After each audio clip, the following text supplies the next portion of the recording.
Hey guys, Soul here, and I have a real interesting theory for you guys today. We all know Link, the hero of time from The Legend of Zelda Ocarina of Time. When we first meet Link, he is a kid from the Kokiri Forest who has been summoned by the Great Deku Tree. The Great Deku Tree then informs our hero of the history of Hyrule, as well as the story of Ganon. He is then urged to complete his task of ridding the evil from within the Great Deku Tree, as well as the land of Hyrule. So that's the gist, but let's talk about what Link actually has to do. I'll make this list quick since we all know how long the game is. Link travels through time on multiple occasions throughout this game, goes through 3 dungeons as a child, and through 6 more as an adult that aren't that easy. He then has to perform multiple side tasks that take him away from his immediate quest. He also has to earn everything he has. I mean, for the hero of the land, everyone kind of asks him for everything, but if he needs a sword and shield, nope, that'll be 40 rupees. The list goes on and on. This was a shortened version. I can go on for hours, but let's face it, we've all played this game. The most notable struggle he has is the relationship with people, especially Ganondorf. Link must go through hell to get to this final battle, and after the battle, Zelda makes him run down a collapsing building when she could easily use the Ocarina to teleport them to a safe zone. Wow, this guy really has a hard life, and don't get me started on the hell he goes through in Majora's Mask. Well, what if he wasn't doing this for the princess, or because he was the hero of legend? What if I told you he was doing this because he hated Ganondorf for ruining his life?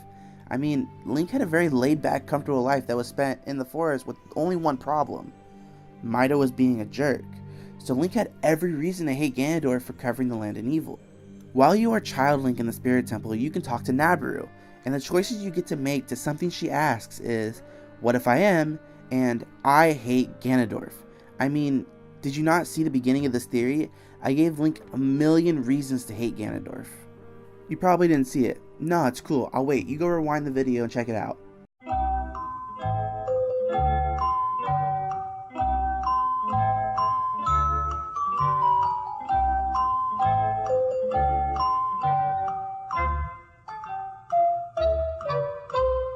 Did you see it?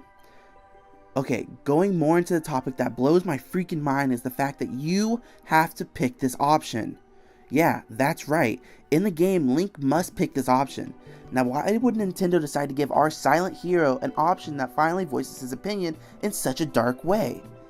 I don't really know, but there it is. In the game, it's canon. Now, something interesting that I've really been thinking about. Is it possible that all this hate and disdain towards Ganondorf was so built up inside him that when he pulled the Master Sword from the pedestal, all those emotions from his childhood were purged from his body, recreating in a different location? That's right, we all have a dark side to ourselves. We just have moments that we need to let stuff off our chest, really let go of all this hate. But Link never does that. He never screams in anger or storms out of a room. Is it so far-fetched to consider Link to having a dark side?